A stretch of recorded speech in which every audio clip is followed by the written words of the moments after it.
Hello, everybody. This is Party Petey, and welcome to the part 2 of explaining the non member skills for new players. Our next skill that we want to delve into in our last episode, by the way, we had gone over all of the combat skills. And now we're going to go over the non member crafting based skills, or as we like to call them, either collector skills or support skills. That will be something that's going to be delved into a little bit later as well.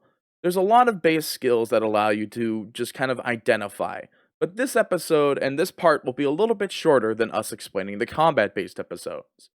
So, first and foremost, our first non combat based non member skill is going to be crafting.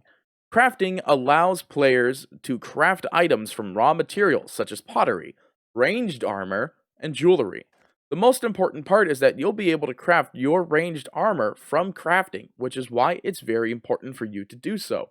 If you're like me and you know that you can go out there and get the materials yourself instead of paying a lot in the grand exchange, then by all means, you will go out there and get the hides needed to make that armor for your champion or for your hero, whichever you would like to refer to your player as. This will also allow you to craft armor within the Daemon, which is another skill that we will go over very shortly. Next, after crafting, you'll have mining, which is a very important skill at the end of the day. Mining allows players to obtain ores and gems from rocks found throughout the whole entire world of Runescape. There's a lot of very specific places you could go where you could find these rocks available for you to end up mining.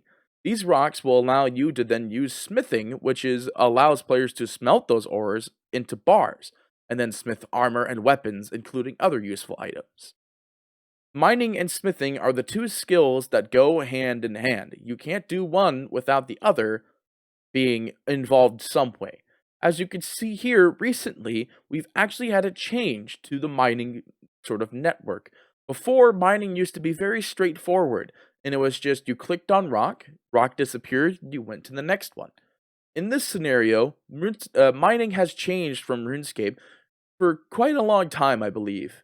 And the RuneScape, the mining and smithing update that came out, hence made mining a lot more effective as well as a lot more group based. You don't have to continue to expend a single ore every single time, and now instead, you're just mining a rock and then continually mining that one. All you have to do is make sure that you always come back to that rock. Because when you're mining, you have a stamina bar. If your stamina bar goes to 0, then your mining speed is decreased heavily. As you can see here, increased stamina while mining. You have more stamina when mining all rock types. So the scenario is that if you run out of stamina, your mining speed is like decreased to about 50% less. Probably more than that from what I remember, because I believe at one point in time people were still abusing the AFK methods to doing that. So next we'll talk about smithing, which is the skill that goes hand in hand with mining. This will allow you to create armor, as well as some weapons and bolt tips at the end of or not bolt tips, pardon, bolts, if you end up going for that sort of market. Allows you to end up crafting, oh no, that's fletching. No, this basically allows you to make bars and set things into armors as well as any various other bolt tips or bolts, physical bolts for your crossbows that you will need. I didn't go over ranged in non-members, did I? Shoot, I didn't go over ranged. I must have skipped it on accident. I did, it was right after defense. But range is pretty self-explanatory. It allows you to attack people with bows and arrows as well as using agility-based armors, which is it has more like resistances. That's another thing we'll have to go over too. So we'll do that at the end of this as well. But smithing will allow you to make bolts that will allow you to use your crossbows more effectively with better ammunition for the ranged, as well as making better armor for you to use against other melee and ranged based abilities. Keep in mind though that if you're wearing armor, you are weak to magic. So sometimes you might want to make armor that is identified as Hydra armor, in the sense. And what a Hydra armor, in the sense, is considered is that it is not exactly weak to any 3 types, but it's not exactly strong against any 3 types either. I don't think you can make any of that in smithing, But smithing is where you would end up making that armor. As well as you can see here, some quests will be required to make some very specific kinds of based armor. Next, we'll go into fishing. This skill is paramount to your overall survival in the world of RuneScape, especially if you are on an Iron Man account. Fishing allows you to then fish up any sort of fish you want in the whole entire world. It could be a crab or a lobster, a big old sea shark, or at the end of the day, a sailfish. If you're on members, of course, because the sailfish area, I believe, is set to only members.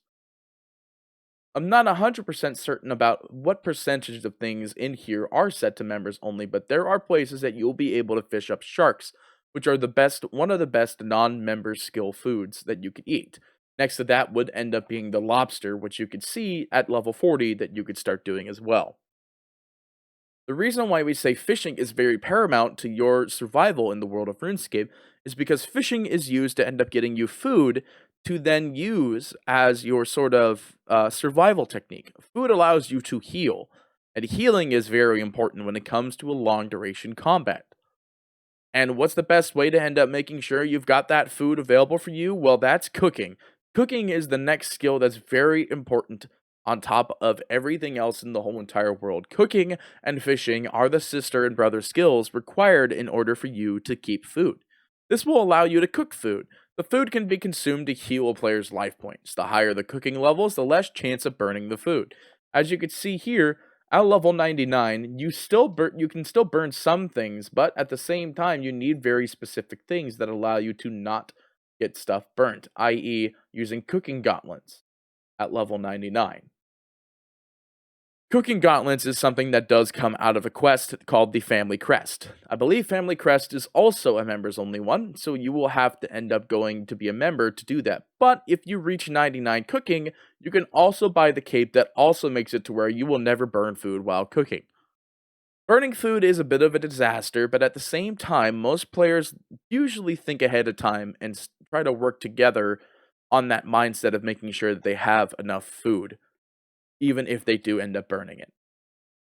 Next, which is another sort of sister skill to cooking, is fire making. This allows you to basically just make fires with logs. You've probably seen the RuneScape memes where you see people making a trail of fire up and down banks left and right, causing frame issues. Well, guess what? It doesn't cause frame issues anymore. That was forever long ago. We're on Steam now, baby. We know what we're doing. There's a lot of various things that you could get while inside using this fire making skill. The newest thing that was added very recently is an incense stick. Every incense stick has a various amount of uses. As you can see here, the Fellstock incense sticks allow you to increase the potency of spawning an elite version of Slayer creatures which have one. And there's also a few other ones that also can increase your passive making experience, which I believe is Tortoisol. As you can see here, each potency level provides a 0.5 increase to base XP gain, as well as Infernal Sticks, the Magic Incense Sticks, that you'll need in order to make these. So, the other big thing about these incense sticks is that since this was a recent update for RuneScape, a lot of people like to use it when it comes around to the double experience time, during the period of the 3 to 6 months waiting time. We're very close to having one, so with your non-member skills, you could still benefit from using this DXP period of time. But fire making is a very paramount skill as well for non-members, especially if you don't have somewhere around where you could end up using the sticks to end up, or using, if there's no place to cook, the best place to do it is your own fire pit. Following that is another sister skill to fire making called wood cutting. This allows players to cut down trees for logs, and it also allows you to carve out canoes for transportation. These canoes are located on very specific rivers, but it will still allow you to go up and down the river freely, so long as if you don't have lodestones, lodestone network is still the most popular way to travel, as you can see here with the players behind me who are now appearing with the lodestones. It looks like we have a lot of new players actually coming in right now. They're all going to the Berthope Bank and continuing their daily lives. Again, we're embracing a lot of new players to come into the world of RuneScape, and I've been looking forward to the Steam release for quite some time, so I'm excited that you are all here today with us for this very big RuneScape day and RuneScape adventure. Next skill we have is rune crafting. This one is another sort of is member but is not member one at the same time. This allows players to make runes in special altars using tiaras, talisman staves, or just straight up talismans, aiding in the magic skill. You need runes in order to cast spells, so rune crafting is the sister spell to magic. This also requires this is also a requirement to wield blast and surge boxes. The higher level your rune crafting is, the better you are at holding on to a box that has a bunch of runes in it. I know that sounds very funny to say, but at the same time, it is very much true. This also allows you to wield very specific magic based armors. So, this armor is also very important for you as it will allow you to deal as much magic damage as humanly possible. But the big thing about this is that there are some runes that are member only runes, such as soul runes, which require you to complete Fight Club, which is a member based skill, as well as some various other ones like the astral runes, which allow you to end up using very astral esque spells. And next to that, I believe, not the soul rune, no, the law rune's not members either, so I think it's just that. There are some member-based spells that you won't be able to use when you do any of the crafting, but still, there's a lot of runes available for you to use. And again, once you hit 99, you have this thing called Finds Out the Best Rune for the Rune Goldberg machine. Now, what is a Rune Goldberg machine, you ask? Once you are any level actually in rune crafting, you could go to the rune crafting guild and get this thing called Viswax. I believe Viswax is members only though. There's quite a bit of things that actually have a bit of blockage when it comes down to it. But the other thing is that all member skills can be leveled up to level 5, even if you are a non-member. So you can get your little bit of taste in for these new non-member skills, or for the newer member skills at any point in time. With that being said, we do have two more skills left. The next one is Dungeoneering. This allows players to further down dungeons in the Dehuman. So remember when I was talking about the Shield Maiden and being a Dungeoneerer? Well, this is exactly what that is that Dungeoneering is a skill based alone that allows access to exclusive weapons, treasures, monsters, and areas. Relics on all non-member skills in free to play and skills in pay to play. So it's both a free to play and a pay to play skill, but you do need to keep in mind that Dungeoneering is one of the few skills that is a forced 120 skill. What does a forced 120 skill mean, you ask? Basically, all skills go up to 99 defaultively, but after not really a recent change, but maybe about a year and a half ago, there was a vote to make new skills and some older skills to be a 120 roof scaling. Recently, we just had herbalism, which is not actually herbalism, it's herblore, and farming become new 120s. The current 120s, on top of that, are now Dungeoneering, Invention, and Slayer. Every skill up to that point has a use up to 120. But that is something we'll discuss later. Following that, the last skill available that you will have to do as a non-member is fletching. Fletching was actually recently made a non-skill, or a non-free-to-play skill, because at one point in time, I remember I was not able to fletch when I first started playing RuneScape. And here we are now with fletching being available to all players. This will allow players to create projectiles such as arrows, bolts, and darts. It also allows you to make bows and crossbows, which can be used in your ranged skill. So what this entails is that you can make any sort of bows that you want so long as you have the skills and capabilities to do so, as well as the materials. And that just about does it for all of our non-member skills. So this has been, I'm not entirely new to making guides, but at the same time, I understand the quality of these guides might not be as what you were intending. At the end of the day, I'm still going to continue to produce guides for you as a new player coming into the RuneScape world. We hope you thoroughly enjoy your stay with us here on the new Steam launcher for RuneScape, and we want you to stay as long as humanly possible. Feel free to pick up a membership pack, as well as if you have Twitch Prime. If you have Twitch Prime, then you are allowed to go onto your Twitch Prime account and link your Twitch Prime account to your RuneScape account, which now you can do a lot easier through the Steam navigation page. The primary thing that you want to do is that about every 2 to 3 weeks, RuneScape will release a new little funny little package that comes out of the Twitch Prime package. Last week, it was one whole week of RuneScape for free. This week, you will gain 2 Umbral chests, as well as some in-game rune coin credit score. This rune coin credit score, I don't think it actually is called rune coin, but this in-game credit will allow you to end up... It is rune coin. This in-game credit will allow you to end up buying various cosmetics that are locked behind Runecoin various requirements, or it could allow you to even open up more bank space into your bank.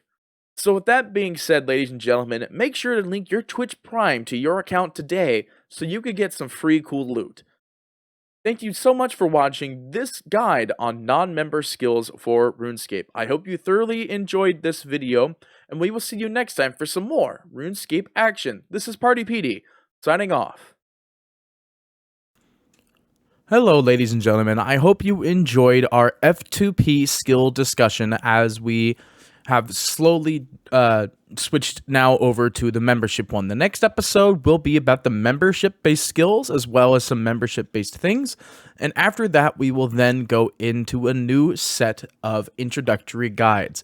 Most likely, the next set of guides that we will be doing is about the towns and cities of Gielinor.